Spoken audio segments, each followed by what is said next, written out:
নমস্কার, আমি মৌমিতা। আমার কবিতা পাঠ চ্যানেলে আমার সকল শ্রোতা বন্ধু এবং দর্শক বন্ধুকে আন্তরিক শুভকামনা জানিয়ে আজকের গল্প পাঠ শুরু করছি।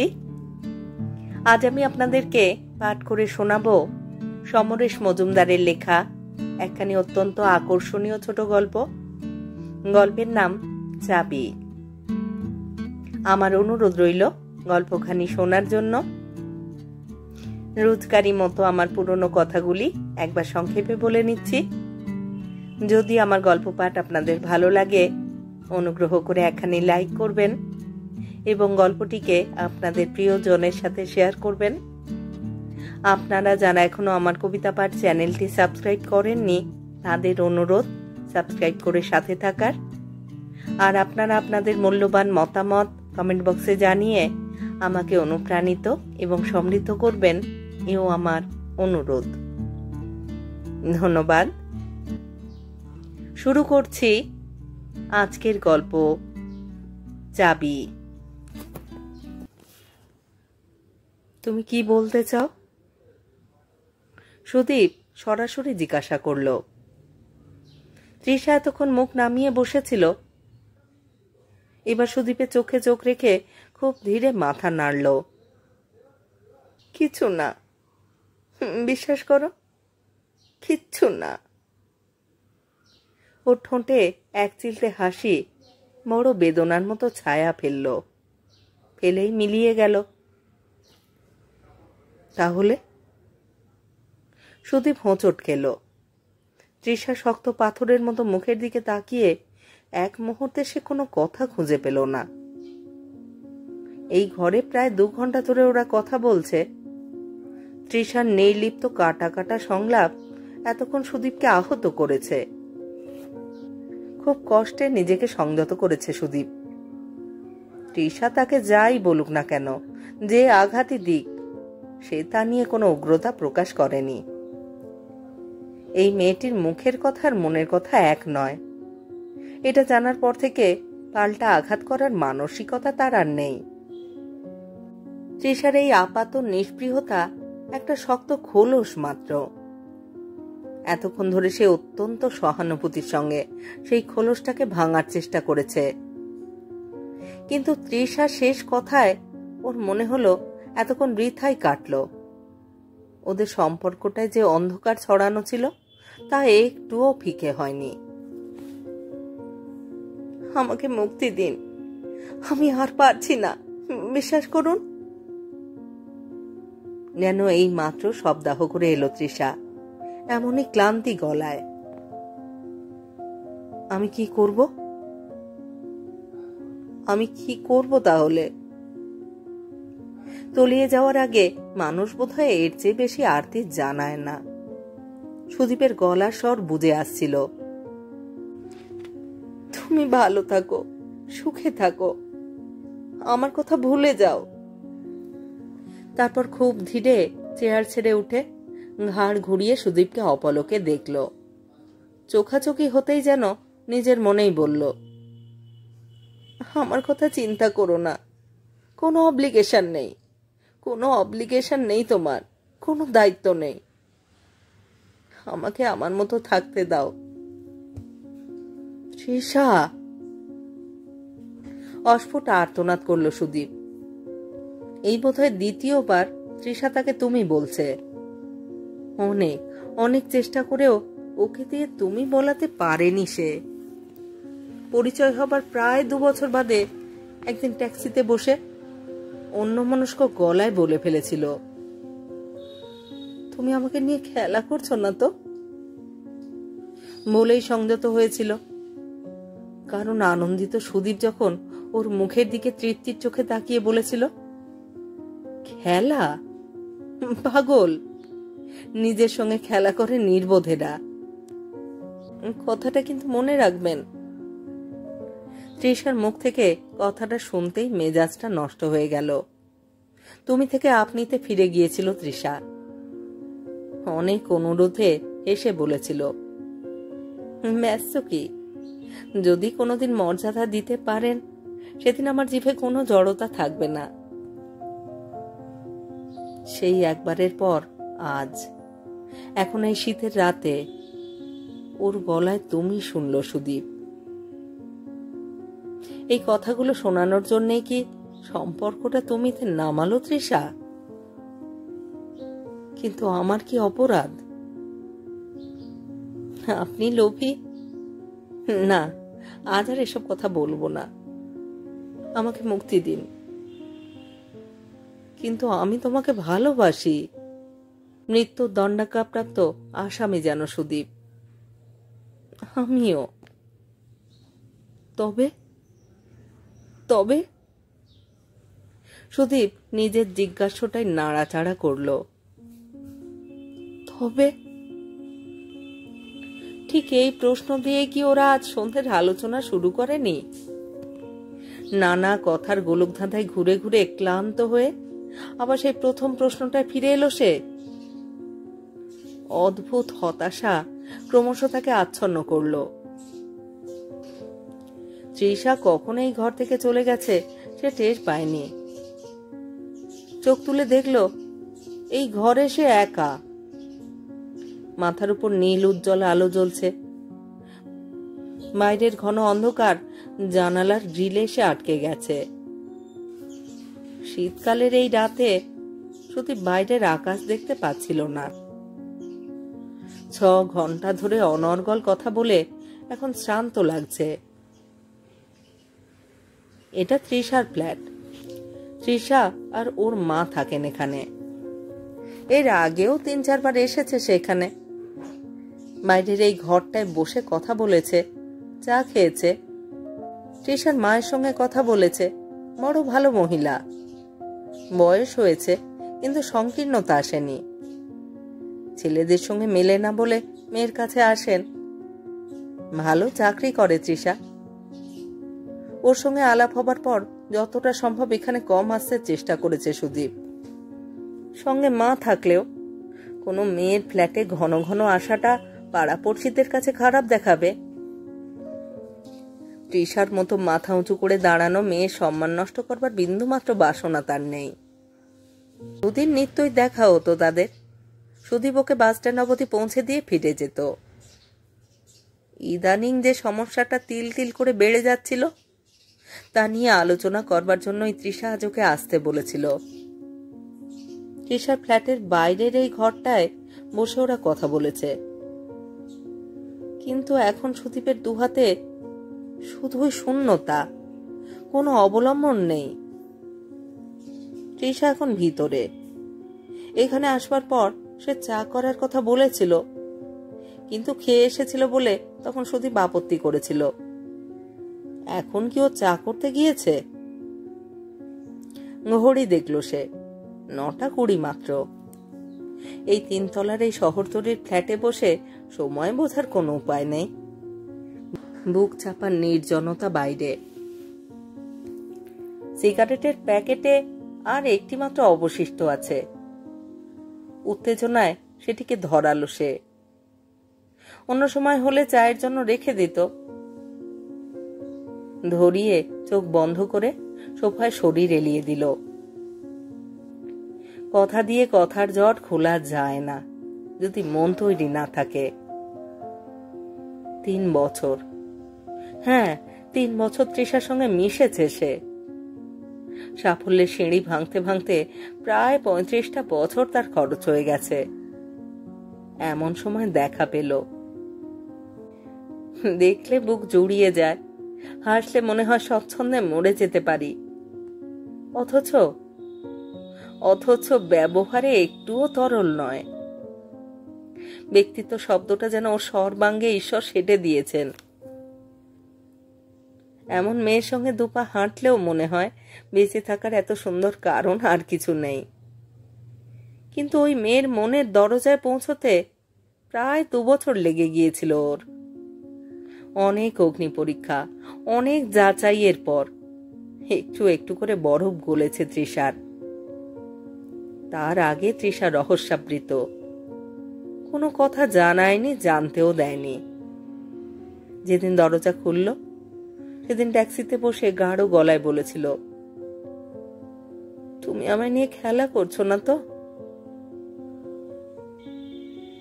1,00,000 পদ্মফুল কিংবা 1 আকাশ জ্যোৎস্না সেই ফুলের কাছে মূল্যহীন হয়ে গিয়েছিল। এরপর কত পরিকল্পনা, একটু একটু করে আকাঙ্ক্ষিত পরিণতির দিকে হেঁটে যাওয়া। এই সময় যত তৃষাকে জেনেছে সুদীপ তত উদার হয়েছে। তৃষা ডিভোর্সি। যে মানুষটার সঙ্গে তার কৈশোরে বিবাহ হয়েছিল তার চরিত্রের নানা দোষ শেষ পর্যন্ত ডিভোর্সে বাধ্য করেছে তৃষাকে, কিন্তু কখনোই সে সুদীপকে সেই দোষগুলোর কথা খুলে বলেনি। সুদীপ জিজ্ঞাসা করলে এসে বলেছে, কি হবে জেনে, কারোর অসাক্ষাতে নিন্দে করতে ভালো লাগে না, কিংবা এও তো হতে পারে সমস্ত দোষী আমার, আমি পারলাম না ওর সংসারটা করতে। সতী সাধ্যী বাঙালি মেয়ের যা যা গুণ থাকা উচিত আমার হয়তো তা নেই। ওই সময়টার কথা আমি ভুলে গেছি, একদম ভুলে যেতে চাই।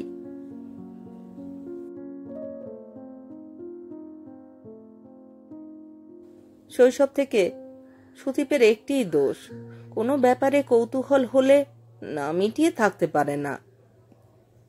প্রথম প্রথম ব্যাপারটাকে নস্যাৎ করে ভুলে যেতে চাইলেও প্রায়ই আগ্রহ হতো জানতে। কথায় কথায় তৃষাকে বলেছিল সে, ভদ্রলোক কি খুব মদ্যপান করতেন? কে? ও হ্যাঁ, তা করতেন। কেন? সেই কারণেই কি? যা, একজন ড্রিঙ্ক করে বলে তাকে ছেড়ে আসতে হবে নাকি? কি যে বলেন! বলেই চোখ মুচকেছিল। কিন্তু এই কথা কেন? না, ভাবছিলাম কেন এমন হলো। ওর জন্য কষ্ট হচ্ছে? ক্ষণক্ষণে গলা তৃষার। এই যা, এই কথা বলছো কেন?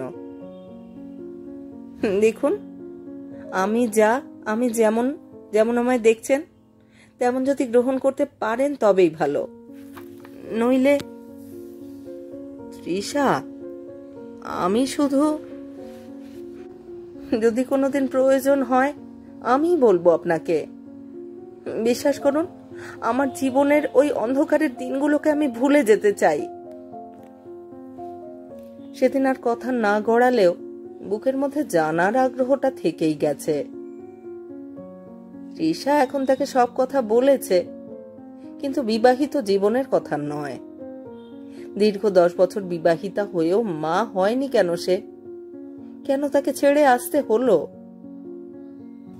মাঝে মাঝে রাগ হয়েছে সুদীপের।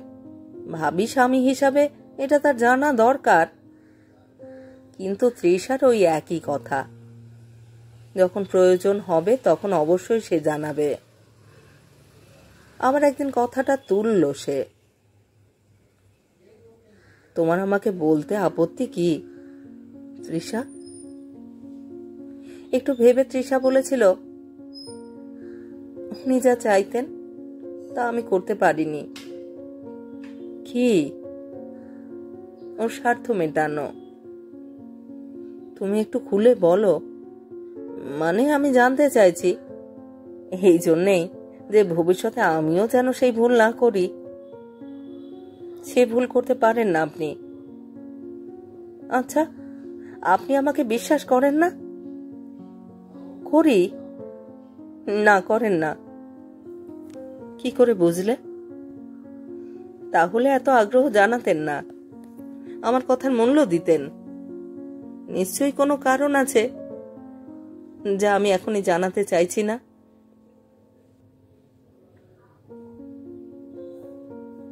কিন্তু আগ্রহ একবার মাথা তুললে শেষ হয় না, না মেটা পর্যন্ত। তৃষাকে না জানিয়ে সুদীপ খোঁজ নিতে লাগলো। সেই মানুষটাকে বের করে ইতিহাস নেড়ে চেড়ে স্তব্ধ হয়ে গেল। একটি লম্পট, মদ্যপ, জুয়ারি এবং স্মাগলার, যে নিজের স্ত্রীকে ব্যবহার করতে চেয়ে আজ পরিত্যক্ত। তার চেহারা আবিষ্কার করে সুদীপ যখন পরম শ্রদ্ধায় তৃষার সামনে এসে দাঁড়ালো, তখন তৃষার মুখ পাথরের মতো। শুধু একটাই কথা বলেছিল, ছি, আমাকে বিশ্বাস করতে পারলেন না? আপনি আমার ভালোবাসার কথা বলেন? নিজেকে যে কি ঘেন্না হচ্ছে আমার। তারপর কথা আর কথা। অনেক বোঝাতে চেয়েছে সুদীপ, বুকের কান্না চেপে রেখে আত্মসমর্পণ করতে চেয়েছে, কিন্তু তৃষা ক্রমশ সরে যাচ্ছে তার কাছ থেকে। একবার যদি সন্দেহ আসে, জীবনে কখনো সুখ পাওয়া যায় না। অতএব এই সম্পর্ক এইখানেই শেষ। এমন অহংকারী মেয়েকে কি বলে বোঝাবে সুদীপ?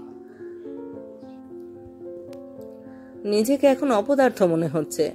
কি দরকার ছিল কৌতূহল দেখানোর? তৃষা তো এক মুহূর্তের জন্যও তার সঙ্গে খারাপ ব্যবহার কখনো করেনি, কিন্তু কি করে বোঝাবে সে? যদি জানা যেত তৃষাই দোষী, তবুও সে ওকে ক্ষমা করত, নিজের জন্যই করত। তৃষাকে ছেড়ে থাকতে পারবে না বলেই করত। শুধু কৌতূহল। সুদীপের হঠাৎ খেয়াল হলো সে অনেকক্ষণ একা আছে। ঘড়িতে প্রায় 10টা। এতক্ষণ তো চা করতে লাগে না। তবে এ বাড়িতে 10:15টার সময় দরজা বন্ধ হয়ে যায়। সে কিছুক্ষণ উসখুস করলো। তৃষা কি অন্য ঘরে বসে কাঁদছে? অস্বস্তি হলো ওর। নাকি তৃষা এইভাবে ওকে চলে যেতে বলছে? কিন্তু যাওয়ার আগে শেষবার সে বলে যাবে, ক্ষমা চাইবে নিঃশর্তে। সুদীপ উঠল, দরজায় দাঁড়িয়ে নরম গলায় ডাকল, তৃষা। আজ তৃষার মা বাড়িতে নেই। তৃষাই বলেছিল স্বচ্ছন্দে কথা বলা যাবে বলে বাড়িতে ডেকেছিল ও। সুদীপ একটু অপেক্ষা করল। তৃষা কিন্তু সাড়া দিল না। সুদীপ আবার ডাকল, এবার উঁচু গলায়, যাতে তৃষা শুনতে অসুবিধে না হয়। কিন্তু এবারও সাড়া নেই। অস্বস্তিতে পড়ল সুদীপ। কি করছে তৃষা? একটু ইতস্তত করে সে পা বাড়ালো। এই প্রথম সে ভিতরে ঢুকছে। তৃষায় যদি একা থাকে, তাহলে তার অসম্মতিতে ভিতরে ঢোকা অশোভন। কিন্তু সুদীপের মনে হলো যে তৃষা সামনে দাঁড়িয়ে নিঃশর্তে ক্ষমা চাইবে। বাঁদিকে বোধহয় তৃষার শোয়ার ঘর। সুদীপ দেখল সেখানে কেউ নেই। খাটের উপর দুটো ছাড়া শাড়ি, টেবিলে খাতাপত্র, বই, একটা খোলা চাবি। পাশের ঘরটায় বোধহয় ওর মা থাকেন, সেটিও ফাঁকা। কোথায় গেল? রান্নাঘরে উঁকি দিল সুদীপ। ওখানে কেউ সন্ধ্যের পর ঢুকেছে বলে মনে হচ্ছে না। মুখের ভিতর ধক করে উঠল। কোথায় গেল তৃষা? দ্রুত পায়ে এগিয়ে বাথরুমের দরজায় হাত দিল সে। ভিতরটা ফাঁকা। আর তখনই নজর পড়ল পাশের দরজাটায়। বোধহয় জমাদারদের আসা যাওয়ার জন্য ব্যবস্থা। সেটি খোলা হাওয়ায় কাঁপছে। তৃষা কি এই দরজা দিয়ে বেরিয়ে গেছে? কিন্তু কোথায় যাবে সে? সুদীপ যখন বাইরের ঘরে তার অপেক্ষায় বসে আছে, তখন সে বাইরে যাবেই বা কেন? কেন যাবে চুপচাপ? সুদীপ দরজাটা দিয়ে বেরিয়ে সিঁড়িটার মুখটা এলো। জোরে চেঁচিয়ে ডাকতে সংকোচ হচ্ছে। কণ্ঠস্বর পাশের ফ্ল্যাটের মানুষের কাছে অস্বাভাবিক লাগবে। সবাই জানে তৃষা এখানে একা থাকে মায়ের সঙ্গে। কোনো পুরুষ মানুষ রাত দুপুরে তার নাম ধরে ডাকাডাকি করলে সুনাম বাড়বে না। সুদীপ উপরে সিঁড়িটার দিকে তাকালো। মনে হচ্ছে ছাদে গেছে। সুদীপ দ্রুত পায়ে উপরে উঠে দেখল ছাদের দরজায় তালা দেওয়া, কেউ নেই। ও যখন ফিরে আবার তৃষার দরজার কাছে এসেছে, তখনই পায়ের শব্দ পেল। উৎসুক হয়ে তাকাতে দেখতে পেল এক ভদ্রলোক উঠে আসছেন। ওর দিকে একটু অবাক চোখে দেখতে দেখতে ভদ্রলোক পাশের ফ্ল্যাটের বেল টিপলেন। সুদীপ বুঝতে পারছিল পাশের ফ্ল্যাটের লোকটি তাকে সন্দেহের চোখে দেখছেন।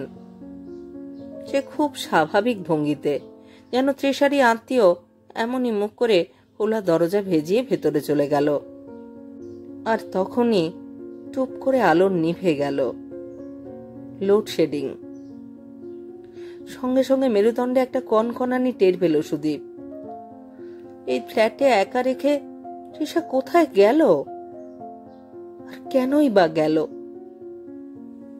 ও পায়ে পায়ে ব্যালকনিতে গিয়ে দাঁড়ালো। বাইরে ঘুটঘুট করছে অন্ধকার। অনেক দূরে হেডলাইট জ্বালিয়ে গাড়ি ছুটে যাচ্ছে। আচ্ছা, তৃষা এই বাড়ির অন্য ফ্ল্যাটে গিয়ে বসে নেই তো? অপেক্ষা করছে হয়তো সুদীপ চলে গেলেই ফিরে আসবে। সঙ্গে সঙ্গে মনে পড়ল, না, তা হতে পারে না। মানুষের অনাবশ্যক কৌতূহল নিবৃত্ত করতে তৃষা এই বাড়ির অন্য কোনো ফ্ল্যাটে যায় না বলেই জানিয়েছিল। তাহলে সুদীপ ভিতরে এসে দেশলাই জ্বালালো। টেবিলে যদি কিছু লিখে রেখে যায়। না, কিছু চোখে পড়ল না। ঘরের বাইরে এসে দেশলাইয়ের আলোয় চোখে পড়ল তৃষার 3 জোড়া চটি পাশাপাশি রয়েছে। এই 3টেকেই সে চেনে। তার মানে তৃষা কি খালি পায়ে এই শীতে বেরিয়ে গেছে? শরীর ঠান্ডা হয়ে গেল ওর। তৃষা কি আত্মহত্যা করেছে? খানিকক্ষণ অসাড় হয়ে দাঁড়িয়ে রইল সুদীপ। এখন কি করা যায়? তৃষা যদি আত্মহত্যা করে তাহলে অবশ্যই পুলিশ আসবে এখানে। আর ওর ফ্ল্যাটে সুদীপের থাকার কোনো কারণ যেহেতু নেই, তাই আগামীকাল খবরের কাগজগুলোতে নিজের নামটাকে পরিষ্কার দেখতে পেল সুদীপ। মাথার ভিতরটা ফাঁকা হয়ে গেল ওর। তারপরই একটা ঝাঁকুনি খেয়ে দ্রুত ভেজানো দরজার দিকে এগিয়ে গেল। কোনো রকমে যদি এ বাড়ি থেকে বেরিয়ে যেতে পারে তাহলে বদনামের হাত থেকে বাঁচা যাবে। বাইরে বেরিয়ে সে তৃষাকে খুঁজতেও পারে। কিন্তু দরজার গায়ে হাত দিতেই মনে পড়ল পাশের ফ্ল্যাটের ভদ্রলোক তাকে দেখেছেন। তৃষার কিছু হলে তিনি সাক্ষী দেবেন। তাহলে